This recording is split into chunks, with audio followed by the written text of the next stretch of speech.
इसलिए तो नीति में कहा है, कुपुत्रो जायते क्वचित अपि माता कुमाता न भवति।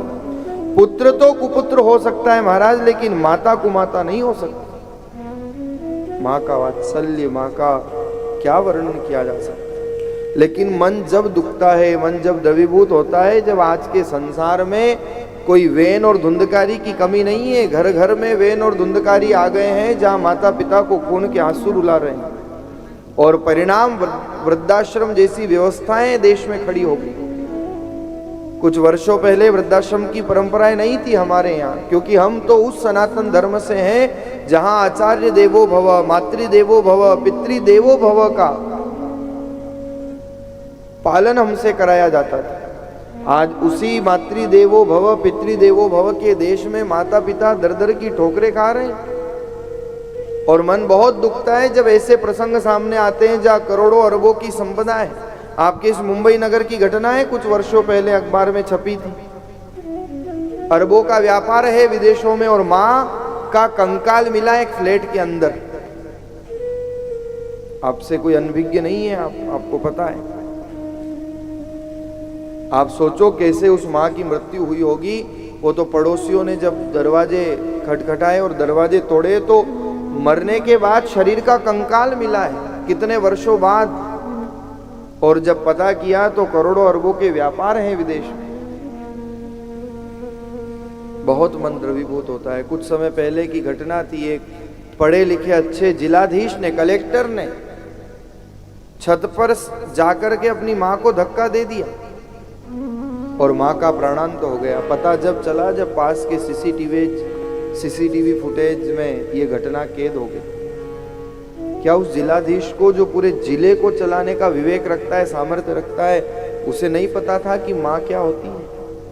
माता पिता अगर जीवन में पुरुषार्थ न करे तो क्या उस पद पर वो पहुंच सकता था? लेकिन न जाने क्या ये साक्षरता का युग है। साक्षरा उल्टा पढ़ो, इधर से राक्षसा, साक्षरा या राक्षसा, जो जीवन में राक्षसी प्रवृत्ति उत्पन्न होती जा रही है, जहां माता का सम्मान नहीं, जहां पिता का सम्मान नहीं, केवल अपनी मनोभावना पूर्ण करने में, अपने पेट को भरने में जीव आहूत है। ये हमारे देश की परंपरा नहीं है, ये हमारे सनातन धर्म के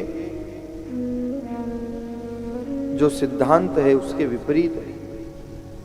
इसलिए महाराज इन कथाओं के माध्यम से बार बार ये प्रेरणा दी जाती है, जहां माता पिता की सेवा हो वहां ठाकुर जी भी सेवा स्वीकार करते हैं। आप तीर्थाटन कर रहे हो, आप भक्ति कर रहे हो, लेकिन माता पिता को खून के आंसू रुला रहे हो, तो वो भगवान भी आपकी भक्ति को स्वीकार करने वाला नहीं। कहाँ मिलती है माता पिता की सेवा? माता पिता जब तक हैं तब तक घर में ही तीर्थ है महाराज। आपके महाराष्ट्र का उदाहरण है, पंढरपुर के भक्त पुंडरीक को कौन भूल सकता है? ऐसा अद्भुत मातृत्व भक्ति के उदाहरण भक्त पुंडरीक। अरे ठाकुर जी स्वयं आ गए दर्शन देने के लिए। बारिश हो रही थी, ठाकुर जी कहते हैं, अरे पुंडरीक मैं दर्शन देने आया हूं, बाहर तो आ। पुंडरीक माता पिता की सेवा कर रहे थे। पंढरपुर की घटना आप सबको स्मरण। कह दिया ठाकुर जी से, आप रुको थोड़ी देर, मैं अभी माता पिता की सेवा कर रहा हूं, उसके बाद आपका दर्शन करूंगा। भगवान कहते हैं, अरे पुंडलीक ऊपर से बारिश हो रही है, नीचे कीचड़ हो रहा है। परीक्षा लेने आए थे ठाकुर जी। ईंट रखी थी अंदर, पुंडलीक ने बाहर ईंट फेंकी और कह दिया अंदर से कि इस ईंट पे खड़े हो जाओ, नीचे कीचड़ हो रहा है, तो अभी मैं माता पिता की सेवा कर रहा हूं। और ऐसे ठाकुर जी ईंट पे खड़े हुए कि आज तक ईंट पर खड़े हैं। यह है मातृत्व भक्ति का अद्भुत उदाहरण। लेकिन आज के समय में जब माता पिता को कष्ट दिया जाता है तो मन बड़ा दुखी होता है। ये क्या साक्षरता है जो माता पिता का सम्मान करना ही नहीं सिखाती। इसलिए जीवन में माता पिता का सम्मान करना हम स्वयं भी करें और अपने बच्चों को भी सिखाएं। अभी अभी ध्रुव चरित्र आपने सुना है, और ध्रुव चरित्र के अंतर्गत यही तो प्रेरणा दे रही है भागवत।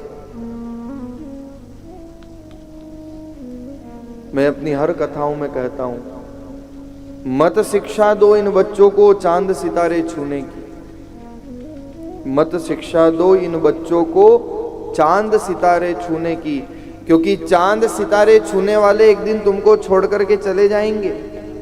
अरे इन बच्चों को शिक्षा दो चरण छूने की, क्योंकि जो चरण छुएंगे वही रिश्ता निभा पाएंगे, जो चरण छुएंगे वही रिश्ता निभा पाएंगे।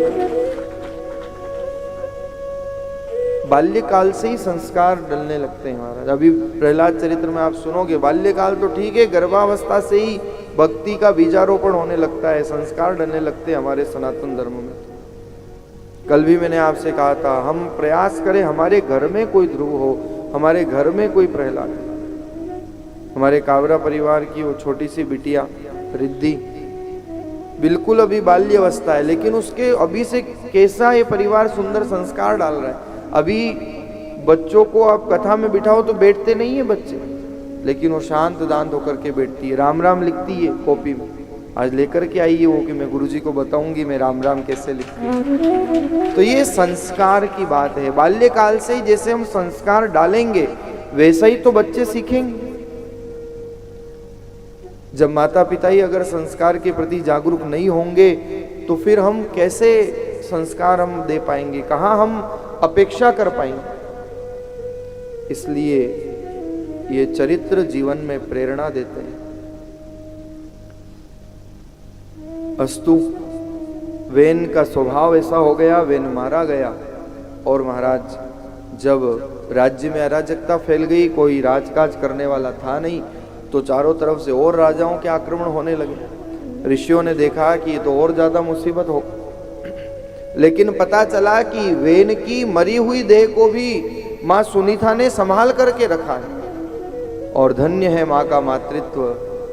जिस माँ को वेन ने इतना कष्ट दिया, इतना दुख दिया, खून के आंसू रुलाए, उस मरी हुई देह से भी वो प्रेम कर रही है। ऋषियों ने आकर के वेन की देह का मंथन किया, और जब मंथन किया तो भागवत में प्राप्त होता है प्रसंग, सबसे पहले जांग का मंथन किया, उससे निषाद जाति उत्पन्न हुई। लेकिन फिर याद आया कि ये क्षत्रिय है, और क्षत्रिय की भुजा में बल होता है, बाहु राजन्य कृत।